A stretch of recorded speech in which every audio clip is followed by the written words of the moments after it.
Bonjour à tous les passionnés de cinéma.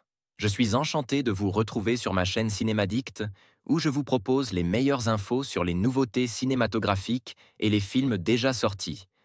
N'hésitez pas à vous abonner pour ne rien manquer des contenus captivants à venir. Bonjour à Allons-y. tous, et bienvenue sur ma chaîne. Aujourd'hui, je vais vous parler de Les Animaux Fantastiques, une série de films qui a captivé de nombreux fans de l'univers de Harry Potter.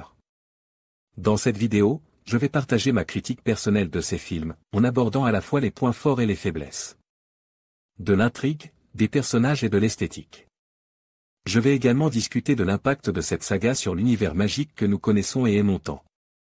Restez avec moi pour découvrir si ces films parviennent à égaler la magie des aventures de Harry et de ses amis. C'est parti. Nous risquons d'être démasqués, nous risquons une guerre.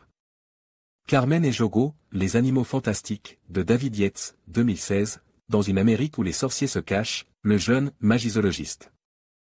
Norbert Dragono va vite se retrouver au cœur d'une intrigue qui pourrait mettre en péril le monde de la magie tout entier. C'est dans ce climat que tient le postulat de ce spin-off d'Harry Potter, réalisé comme pour les 4 derniers volets de la saga par David Yates. C'est donc à travers une histoire dans laquelle deux mondes cohabitent péniblement que prend place la nouvelle aventure de J.K. Rowling. D'un côté les hommes, citoyens du monde et de l'autre les mages, les sorciers qui se cachent et dont l'existence risquerait bien d'être révélée par un groupuscule aussi dangereux qu'illumine. Il est assez intéressant de voir sous quel angle l'auteur choisit de parler de ces nouveaux personnages. Cette histoire sur la peur de l'autre et de l'inconnu n'a rien de neuf mais elle s'avère redoutablement efficace dans l'univers dans lequel elle se développait est crédible.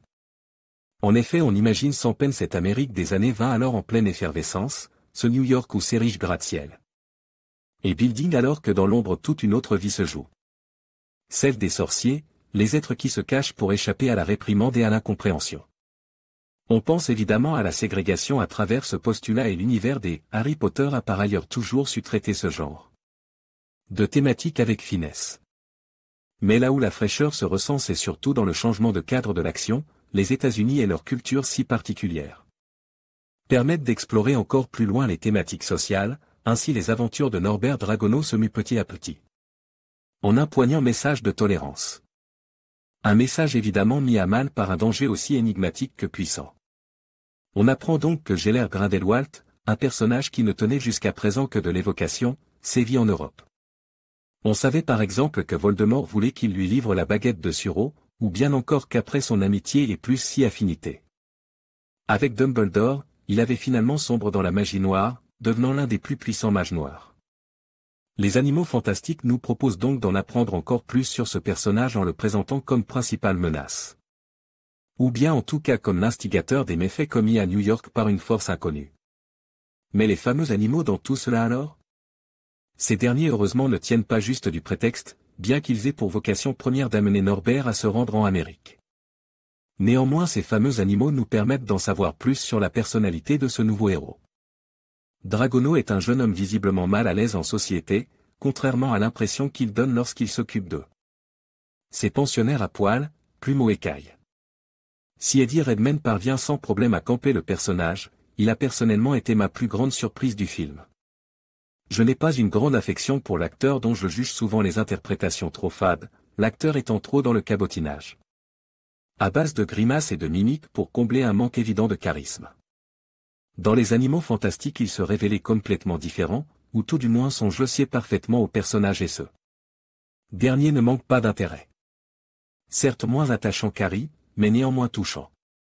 Pour ce qui est du reste du casting il n'est pas mauvais, bien au contraire on retrouve certaines têtes d'affiche qui semblent particulièrement heureuses d'être là. Ainsi Colin Farrell campe un horreur charismatique et puissant avec une facilité déconcertante. Samantha Morton de son côté s'amuse à jouer la menaçante Marie-Lou, mère maltraitante et militante de la haine envers les sorciers. Ezra Miller en revanche peine à composer avec un personnage aussi plat que redondant, c'est dommage. Quant à l'apparition de Johnny Depp elle est assez bien amenée bien qu'un peu prévisible. Du côté des tétés moins connus on notera la prestation de Catherine Waterston qui sans être exceptionnelle ne manque pas de piquant. La jolie Alison Sudol en revanche est un vrai plus grâce à sa candeur et sa fraîcheur. On appréciera aussi la légèreté amenée par Dan Fogler dans le rôle du moldu un peu gauche mais attachant. N'oublions pas non plus Carmen Ejogo qui s'impose en présidente du Congrès magique des États-Unis d'Amérique avec beaucoup de prestance. La réalisation de David Yates est assez similaire à celle qu'il nous a proposée sur les 4 derniers volets de la saga Harry Potter. Bien qu'il y mette ici un peu plus de pépesse. La mise en scène est incisive et très vivante, ce qui permet à l'action de demeurer lisible, un vrai gros plus. Certains effets spéciaux sont parfois un peu cheaps par contre, mais les créatures magiques sont assez jolies, mention spéciale au Niffleur, une petite boule de poil voleuse comme une pie qui nous régalait de ses frasques à chaque apparition. Néanmoins si les visuels sont parfois discutables, ils viennent servir à l'histoire et permettent d'approfondir un peu la magie dans le quotidien des sorciers, cuisine et pâtisserie, habillage, etc. James Newton Howard quant à lui signe une très jolie bande originale qui apporte elle aussi un vent de fraîcheur à cette nouvelle franchise qui finalement se détachait très bien des Harry Potter sans pour autant que le lien entre les deux sagas soit trop mince. Ainsi donc Les Animaux Fantastiques s'avère être un long métrage bien moins opportuniste que l'on aurait pu le croire.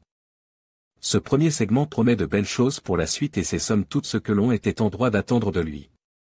Belle surprise. Ma note, 8/10. En conclusion, la critique de « Les Animaux Fantastiques » par Stark nous invite à réfléchir sur les forces et les faiblesses de cette œuvre. Bien que le film offre des visuels époustouflants et une immersion dans l'univers magique, il soulevait également des questions sur la cohérence de l'intrigue et le développement des personnages. Cette analyse nous rappelle l'importance de la narration et de la profondeur dans les récits fantastiques.